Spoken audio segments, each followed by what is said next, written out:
샬롬, 일론 머스크 44번째 입주. 머스크가 회사를 살리 묘의 악이라고 생각했던 트위터 블루 출시는 이제 보류된 상태였고, 광고 매출 감소세는 좀처럼 수그러들 기미가 보이지 않았다. 직원들에 대한 또 한 차례 정리해고가 준비되고 있었다. 남은 직원들은 테슬라와 스페이스X 엔지니어들처럼 미친 듯이 일해야 했다. 고도로 동기부여된 소수에 특출한 사람들이 꽤 잘하고, 적당히 동기부여된 다수의 사람들보다 더 잘할 수 있다고 굳게 믿어요. 그가 트위터에서의 고통스러운 두 번째 주가 끝날 무렵 내게 말했다. 그는 트위터의 생존자들이 하드코어 방식으로 일하는 직원이 되기를 원했다. 그렇게 만들려면 그 자신이 어느 정도까지 하드코어로 움직일 수 있는지 보여줘야 했다. 그는 1995년 집투의 첫 사무실을 마련했을 때 사무실 바닥에 매트리스를 깔고 잠을 잤다. 2017년에는 테슬라의 네바다 배터리 공장 옥상에서 잠을 잤다. 2018년에는 프로먼트 조립 공장에 놓은 자신의 책상 밑에서 잠을 잤다. 그럴 수밖에 없어서 그런 게 아니었다. 드라마틱한 상황과 긴박감, 그리고 군대를 전투 모드로 전환할 수 있는 전시 장군이라는 느낌을 좋아했기에 그렇게 한 것이었다. 이제 그가 트위터 본사에서 잠을 잘 시간이었다. 11월 13일 일요일, 오스틴 주말 여행을 마치고 밤늦게 돌아온 그는 곧바로 트위터 사무실로 가서 7층 도서관에 있는 카우치 하나를 점령했다. 보링 컴퍼니의 CEO이자 머스크의 즉석 해결 책임자인 스티브 데이비스 역시 비용 절감을 감독하기 위해 트위터에 파견 나와 있었다. 데이비스는 아내 니콜 호랜더, 생후 2개월 된 아기와 함께 근처 회의실로 이사했다. 트위터의 아늑한 본사에는 샤워실과 주방, 게임룸 등이 마련되어 있었다. 그들은 꽤 호화로운 거처라고 농담했다. 2차 정리해고. 일요일 밤 샌프란시스코로 비행기를 타고 돌아오던 머스크는 사촌 동생 제임스에게 전화를 걸어 동생 앤드루와 함께 트위터 본사로 와서 자신이 도착하는 대로 만나자고 말했다. 마침 앤드루의 생일이었고 둘은 친구들과 함께 저녁 외식을 즐기던 중이었다. 둘은 서둘러 자리를 파고 회사로 돌아왔다. 회사 사람들이 머스크에 대해 헛소리들을 제시하고 있어서 믿을 수 있는 사람이 몇 명 있어야 한다고 했습니다. 제임스의 말이다. 세 번째 총사인 로디는 이미 그곳에 있었다. 그는 주말 내내 사무실에서 트위터 엔지니어들의 코드를 검토하고 누가 잘하고 못하는지 파악하고 있었다. 2주 동안 주로 크래커로 끼니를 때웠던 터라 그의 마른 체격은 이제 뼈만 남은 듯 보였다. 9주 일요일 그는 회사 5층의 게임룸에서 잠이 들었다. 월요일 아침에 일어나 머스크가 더 큰 칼을 휘두를 것이라는 소식을 들었을 때 그는 속이 뒤집어졌다. 회사의 80%가 또 해고될 것 같아서 기분이 몹시 안 좋았습니다. 그는 화장실로 가서 구토를 했다.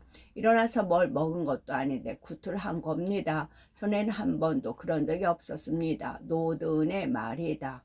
그는 자신의 아파트로 가서 샤워를 하고 생각을 정리했다. 밖에 나가니 지금 여기 있고 싶지 않다는 생각이 들었어요. 그의 말이다. 하지만 정오에 이르러 그는 팀을 떠나지 않기로 결심하고 돌아왔다. 제임스를 실망시키고 싶지 않았습니다. 삼총사는 다발수로프 및 다른 젊은 충성파들과 함께 머스크가 사용하던 10층 대회의실 근처에 창문 없는 깝깝한 방에 핫박스라는 이름의 상황실을 마련했다. 그들은 깡패 분대라고 부르던 많은 트위터 직원들의 분노를 그들은 느낄 수 있었다. 하지만 벤신 수시와 같은 소수의 헌신적인 트위터 엔지니어들은 새로운 전투에 참여하기를 원했고, 그래서 해당 층의 개방된 작업 공간에서 일하며 총사팀을 도왔다. 머스크는 그날 오후 일찍 총사들을 만났다. 여기 완전히 개판이다. 그가 그들에게 말했다. 이 회사의 우수한 엔지니어가 300명만 있다 해도 놀라 잘 빠질 거야. 그들은 그 수준까지 줄여야 할 필요가 있었고 이는 또 80% 가까이 해고해야 한다는 것을 의미했다. 반발도 있었다. 추수감사절 및 쇼핑 대목과 더불어 월드컵 시즌이 다가오고 있었다. 그때까지는 감원할 수 없습니다. 라몬이 말했다. 제임스도 동의했다. 상황이 아주 나빠질 수 있다는 느낌이 들었습니다. 그의 말이다. 머스크는 화를 냈다. 그는 여전히 대폭 감축이 필요하다고 단호하게 강조했다. 머스크는 남는 엔지니어들을 세 가지 기준을 충족해야 한다고 말했다. 그들은 탁월해야 했고 신뢰할 수 있어야 했으며 의욕이 넘쳐야 했다. 그 전주에 이루어진 감원 1라운드는 우수하지 않은 엔지니어를 걸러내는 것이 목적이었다. 그들은 다음 순서가 신뢰할 수 없는 사람, 보다 구체적으로 머스크에게 완전히 충성하지 않는 것으로 보이는 사람을 찾아내 해고하는 것이라는 데 동의했다. 총사들은 소프트웨어 스택에 대한 높은 수준의 액세스 권한을 가진 직원들의 초점을 맞춰 그들의 슬랙 메시지와 소셜 미디어 게시물을 검토하기 시작했다. 우리에게 불만을 품거나 위험이 될 수 있는 사람들을 찾으라고 했습니다. 스로프의 말이다. 그들은 공개 슬랙 채널에 들어가 일론의 키워드를 검색을 했다. 머스크는 핫박스에서 그들과 함께 어울리며 그들이 보고 있는 것에 대해 농담을 주고받았다. 가끔 진정 재밌는 순간도 있었다. 그들은 트위터에서 트렌드 토픽이 되지 않도록 자동으로 차단되는 단어의 목록을 우연히 발견했다. 똥맛 버거라는 단어가 나오자 머스크는 크게 웃다가 바닥에 엎어져 쌕쌕거렸다. 하지만 복수하고야 말겠다는 위협을 포함해 일부 메시지는 그의 편집 중에 불이 붙였다. 한 남자는 말 그대로 데이터 센터 전체를 무너뜨릴 수 있는 명령어를 작성해 놓고 이걸 실행하면 어떻게 될지 궁금하다라고 적었습니다. 제임스가 말한다. 이 글은 실제로 게시했다니까요. 회사는 즉시 그의 접속을 차단하고 글을 해고했다.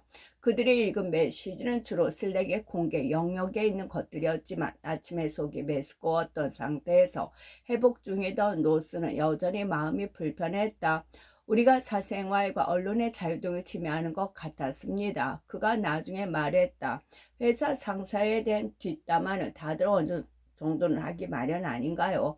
트위터에도 그런 문화가 있었던 겁니다. 앤드루 역시 제임스와 마찬가지로 사생활 관련 문제에 민감한 까닭에 직원들의 사적인 메시지를 보는 것은 애써 피한다고 말했다. 어떤 회사에서든 균형을 유지하는 것이 중요하다고 생각합니다. 그는 말한다. 어느 정도까지 반대 의견을 허용할 것인가 하는 문제입니다. 머스크에게는 이런 부분에 대해 거리낌이 없었다. 제한받지 않은 언론의 자유는 일터에까지 확대되지 않았다. 그는 그들에게 심한 비난성 발언을 하는 사람들을 뿌리 뽑으라고 지시했다. 그는 직원들에게서 부정한 인식을 없애고 싶었다. 팀은 자정 넘게까지 작업한 끝에 30여 명의 불평분자 명단을 머스크에게 전달했다. 이 사람들과 이와 관련해서 이야기를 나눠볼 생각입니까?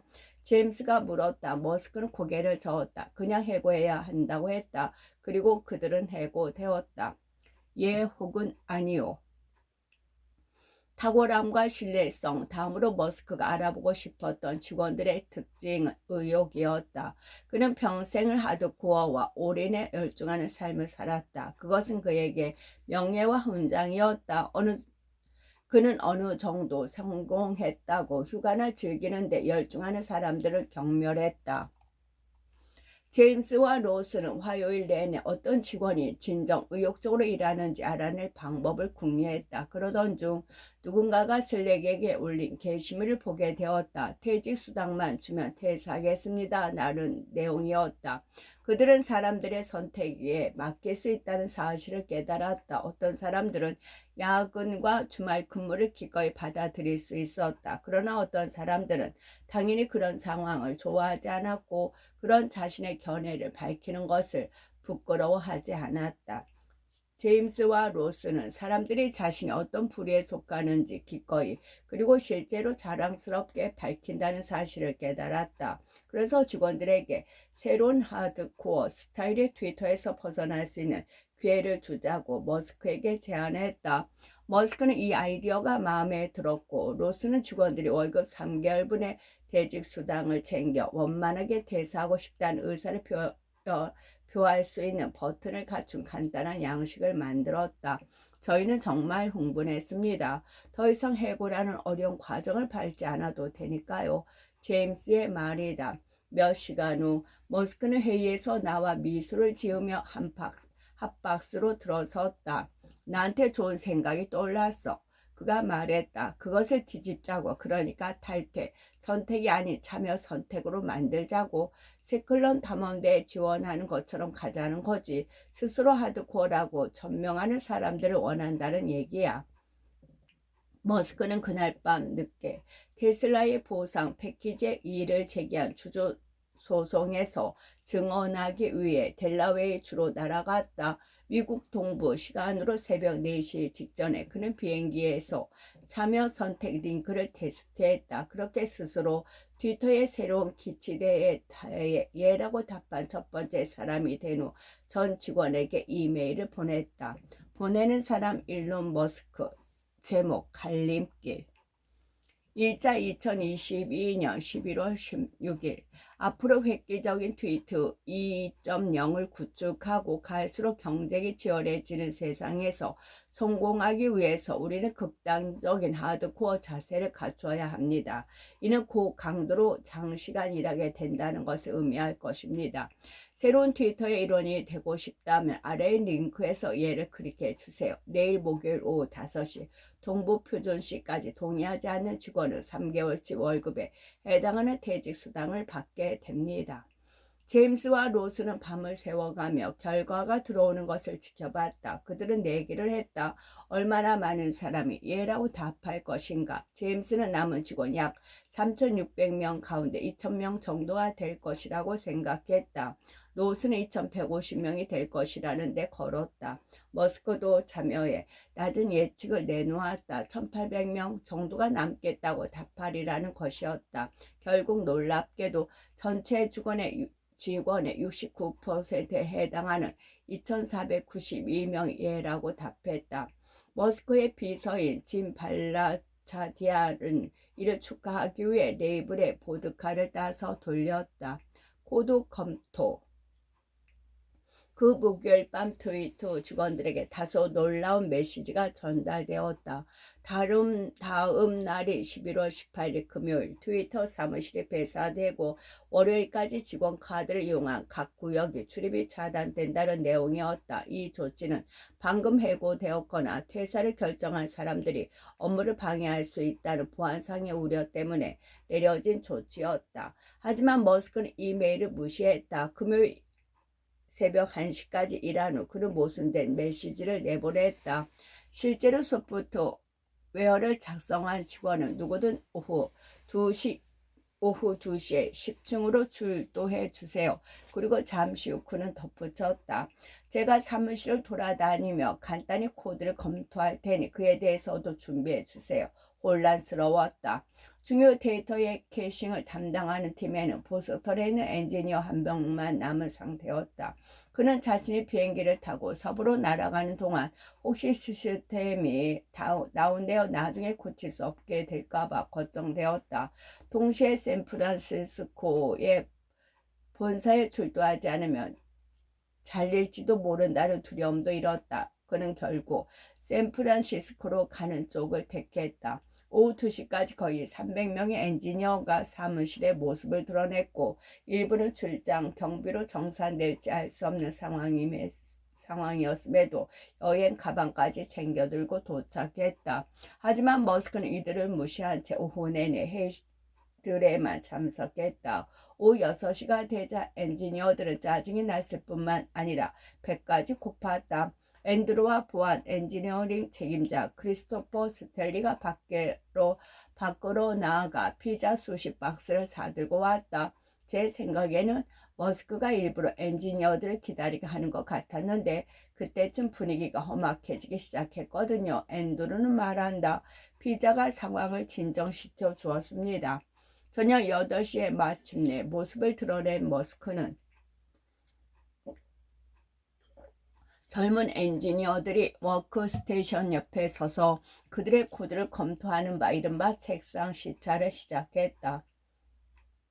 나중에 엔지니어들은 머스크의 제안이 좋은 것도 있었고 피상적인 것도 있었다고 밝혔다. 그의 제안 상당수가 프로세스를 단순화하는 방법과 관련된 것이었다. 그는 또한 화이트보드 앞에 서서 엔지니어들과 함께 트위터 시스템의 아키텍처를 그려보기로 했다. 머스크는 엔지니어들에게 쉼없이 질문을 퍼부었다. 검색은 왜 이리 형편없는가?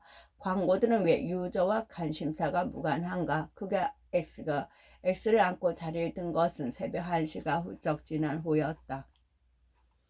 88장 하드코어 트위터 2022년 11월 18일에서 30일 계정 복원 논쟁 캐시 그리핀과 조던 피터슨 바빌론 B의 계정이 복원되었습니다. 머스크는 11월 18일 금요일 오후에 이렇게 트윗했다.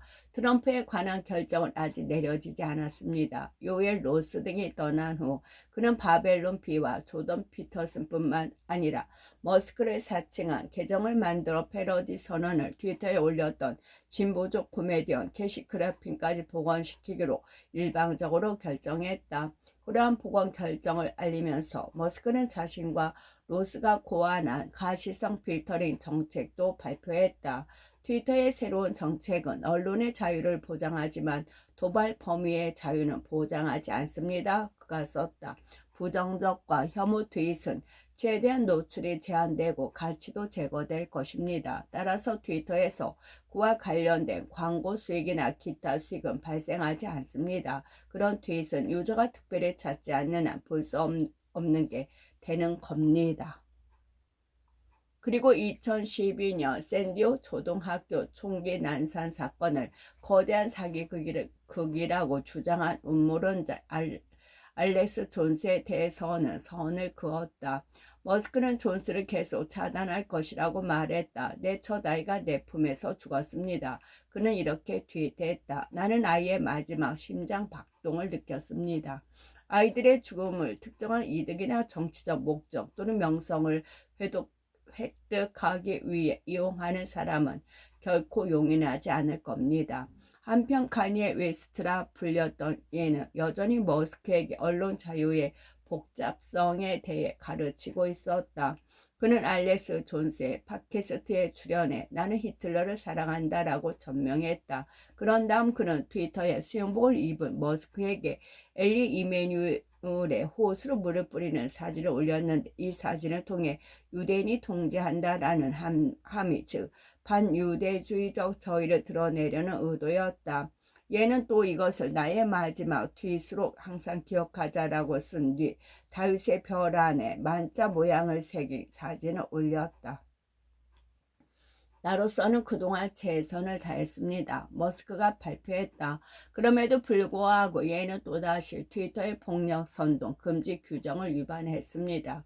계정이 정지될 것입니다. 이제 남은 것은 도널드 트럼프 계정의 복원 여부에 대한 논쟁이었다. 머스크는 몇 주 전 내게 이렇게 말했다. 트럼프와 관련된 헛소리 논쟁을 피하고 싶어요.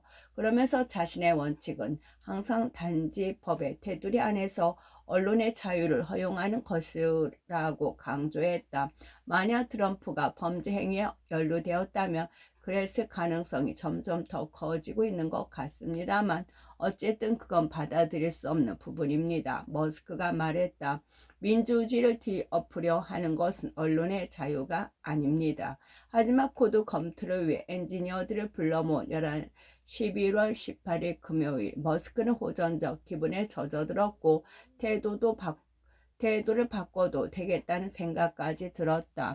제임스와 그의 종사들은 엔지니어 수백 명의 갑작스러운 대사와 월드컵 동영상으로 인해 업무 부담이 가중한 상황에서 트위터가 계속 제대로 돌아가게 하기 위해 필사적인 노력을 기울이고 있었다. 그들이 가장 원치 않은 것은 시스템에 또 다른 부담이 가해지는 상황이었다. 바로 그때 머스크가 유리벽으로 둘러싸인 회의실에서 회의를 마치고 트위터의 광고 영업 책임자로 버티고 있던 로빈 힐러와 함께 그들에게 다가왔다.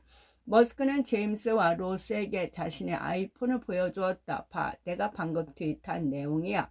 그가 짓궂게 씩 웃으며 말했다. 여론조사 질문이었다. 트럼프 전 대통령을 복원시켜야 할까요? 예, 아니요. 트럼프에 대한 금지 조치를 해제하는 것이 적절한지, 무질서한 온라인 투표로 그것을 결정하는 것이 적절한지 여부는 자치하더라도 기술적인 문제가 있었다. 수백만 표를 즉시 알람표로 만들어 유저 피드로 실시간 덧붙여야 하는 여론조사를 실시하는 경우 인력이 부족한 트위터의 서버가 다운될 수도 있었다. 하지만 머스크는 리스크를 회피하는 사람이 아니었다. 그는 자동차가 얼마나 빨리 달릴 수 있는지, 가속 페달을 있는 대로 밟으면 어떤 일이 일어나는지, 태양에는 얼마나 가까이 가지 날아갈 수 있는지 알아보는 사람이었다. 제임스와 로스는 겁이 나 죽겠어 라고 말했지만 머스크는 신이 난 것 같았다. 다음날 마감 때까지 1,500만 명 이상의 유저가 투표에 참여했다. 집계 결과는 박빙이었다. 51.8% 대 48.2%로 트럼프의 복원에 찬성하는 표가 많았다. 국민들이 결정했습니다. 머스크가 선언했다. 트럼프 계정은 복원됩니다. 민심은 전심입니다. 나는 그 직후 머스크에게 여론조사 결과가 어떻게 나왔는지 미리 예감했는지 물었다. 아니요, 그는 말했다. 만약 다른 결과가 나왔다면 트럼프를 계속 차단했을 것인가요? 예, 그가 답했다. 나는 트럼프의 팬이 아니에요. 그는 파괴적이지요. 헛소리의 세계 챔피언입니다. 3차 정리해고. 광고 영업 책임자 로빈 힐러는 금요일 오후 머스크와의 회의에서 사직하겠다고 말했다. 그녀는 일주일 전 로스가 그만두었을 때도 퇴사하려고 했지만 머스크와 버첼이 말 위에 남아 있었다. 로스와 제임스를 포함한 대부분의 사람들은 힐러의 사직이 머스크의 결정에 대한 반발이라고 생각했다. 일방적인 계정 복원과 트럼프 관련 투표 실시 등의 결정 말이다. 그러나 실제로 힐러를 더 괴롭힌 것은 머스크의 또 한 차례 정리해고에 돌입할 작정이었고 그녀에게 해고할 사람의 목록을 작성하라고 요구했다는 점이다. 그 주 초에 그녀는 영업팀원들 앞에 서서 새롭고 까다로운 트위터의 일원이 되기 위해 예 버튼을 눌러야 하는 이유를 설명했다. 그럼 그녀가 이제 예라고 답했던 직원들 중 일부의 눈을 똑바로 쳐다보며 해고 사실을 알려야 하는 상황이었다. 머스크의 감원 목표는 기분에 따라 계속 바뀌었다. 어느 날은 삼총사에게 소프트웨어 개발팀을 50명으로 줄이고 싶다고 말했고 또 어떤 날은 절대적인 숫자에 신경 쓰지 말라고 했다. 정말 뛰어난 엔지니어가 누구인지 목록을 작성하고 나머지는 속가내면 돼. 그가 말했다. 그 과정을 용이하게 하기 위해 머스크는 트위터의 모든 소프트웨어 엔지니어에게 최근에 작성한 코드의 샘플을 제출하라고 지시했다. 로스는 머스크의 메일함에서 자신의 메일함으로 자료를 전송받아 주말 동안 제임스 및 스로프와 함께 각각의 직업을 평가하기로 했다. 받은 편지함에 500통의 이메일이 쌓여 있습니다. 그가 일요일 밤에 지친 목소리로 말했다. 오늘 밤에 어떻게든 모두 검토해서 누가 남아야 하는지 정해야 합니다. 머스크가 이렇게 하는 이유는 무엇일까? 그는 진정 탁월한 만능 엔지니어들로 구성된 소규모 그룹이 일반 그룹보다 100배 더 큰 성과를 낼 수 있다고 믿습니다. 로스는 말한다. 정말 유대감이 깊은 소규모 해병대가 놀라운 일을 해낼 수 있는 것처럼 말입니다. 그리고 그는 유쾌하지 않은 이 일을 한시라도 빨리 끝내고 싶은 것 같습니다. 질질 끌고 싶지 않은 겁니다. 로스, 제임스, 앤드루는 월요일 아침 머스크와 만나 제출물을 평가하는 데 사용한 기준을 제시했다.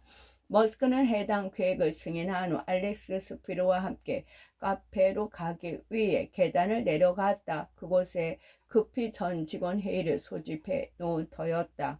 걸으면서 머스크는 추가 해고 가능성에 대한 질문이 나오면 어떻게 대답할 게 좋을지 스피로에게 물었다. 스피로는 화제를 돌리라고 제안했지만 머스크는 더 이상의 정리 해고는 없을 것이라고 말하기로 했다.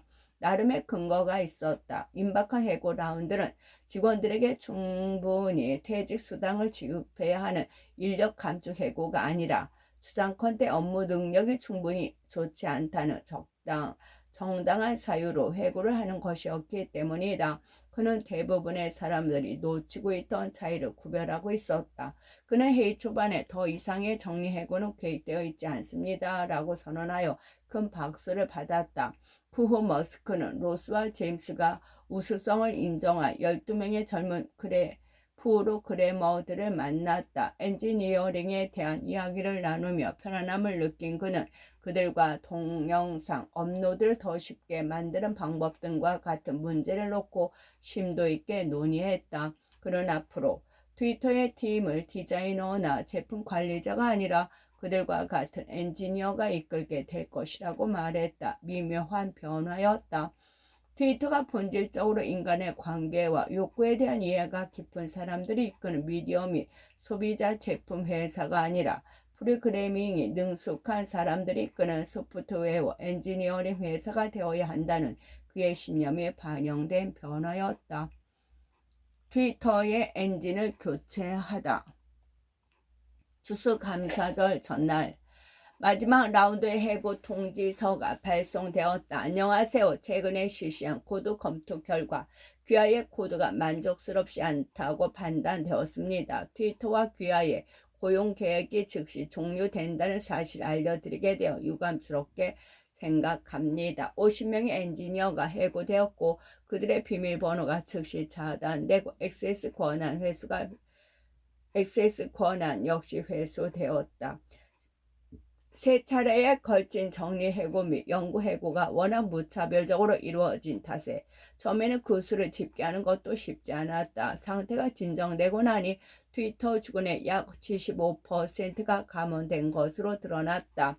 머스크가 트위터를 인수한 10월 27일 트위터의 직원 수는 8,000명에 약간 못 미쳤다. 12월 중순 그 수는 2,000명이 조금 넘었다. 머스크가 트위터의 기업 문화에 일으킨 변화는 역사상 가장 큰 축에 속했다. 트위터는 장인이 만든 무료 식사와 요가 스튜디오, 유급 안식 휴가, 심리적 안전에 대한 관심 등이 충분히 제공되던 가장 높은 수준의 육성 문화를 자랑하던 직장에서 그 반대편 극단으로 이동했다. 그가 그렇게 바꾼 이유는 단지 비용 때문만이 아니었다. 그는 광적인 전사들의 심리적 위안보다는 위협을 느낄 수 있는 거칠고 혹독한 환경을 선호했다. 때로 그것은 그가 무언가를 부순다는 의미였고 트위터에서도 그런 일이 벌어질 수 있을 것 같았다. 트위터 임종 지켜보기라는 해시태그가 유행하기 시작했다. 기술 및 미디어 전문가들은 트위터가 조만간 사라질 것이라며 이 서비스의 작별을 고했다. 심지어 머스크 본인도 트위터가 무너질지도 모른다고 생각한다면서 웃음을 흘렸다. 그는 불붙는 쓰레기통이 도로를 굴러가는 옴자를 내게 보여주며 이렇게 인정했다. 요즘에는 일어나자마자 트위터부터 들여다봅니다. 아직 돌아가고 있는지 확인하는 겁니다. 하지만 아침에 일어나 확인해 볼 때마다 트위터는 제대로 작동하고 있었다. 월드컵 기간 동안에는 기록적인 트래픽을 견뎌냈을 뿐만 아니라 열정적인 최정예 엔지니어들과 함께 그 어느 때보다 빠르게 기능을 추가하며 혁신되기 시작했다. 더 버지와 뉴욕 매거진의 조 슈퍼와 케이스 뉴턴, 알렉스 히스는 트위터의 혼란에 대한 머리카락이 쭈뼛해지는 내부자 취재 기사를 작성했다. 이들은 트위터를 세계에서 가장 영향력 있는 소셜 네트워크 중 하나로 만든 기업 문화를 디스크가 어떻게 깨뜨렸는지 보여주었다. 하지만 그들은 또한 많은 관계자들이 예측했던 끔찍한 상황은 발생하지 않았다는 사실도 지적했다. 그들은 몇 가지 면에서는 머스크가 옳았음이 입증되었다고 썼다. 트위터는 현재 전보다 덜 안정적이지만 대부분의 직원이 떠난 후에도 플랫폼은 살아남아 대부분의 기능을 유지하고 있다. 그는 비대해진 회사의 규모를 적정화하겠다고 약속했고 이제 트위터는 최소한의 인력으로 운영되고 있다. 항상 아름다운 광경이 될 수는 없었다. 머스크의 방식은 펠컨 1호 로켓 때보다 그랬던 것처럼 빠르게 반복하고 리스크를 감수하고 인정사정 없이 움직이고 실패를 받아들이고 다시 시도하는 것이었다. 비행기가 통제불능 상태에 빠져 곤두박질 치는 가운데 엔진을 교체하는 것과 같아요. 그는 트위터에 대해 이렇게 말한다. 살아남은 게 기적이지요. 팀 쿡과의 만남. 머스크는 11월 말 애플이 트위터 광고 대부분을 중단했습니다. 라고 트위트했다. 그들은 미국의 언론의 자유가 구현되기 싫어하는 걸까요? 그날 저녁 머스크는 당시 하와이의 라나이 섬에 주로 거주하던 멘토이자 투자자 랠리 앨리슨과 정례적인 긴 전화 통화를 했다. 스티브 잡스의 멘토였던 앨리슨은 머스크에게 애플을 상대로 싸움에 들어가서는 안 된다는 조언을 해주었다. 트위터가 소외시켜선 안 되는 단 하나의 회사가 바로 애플이었다.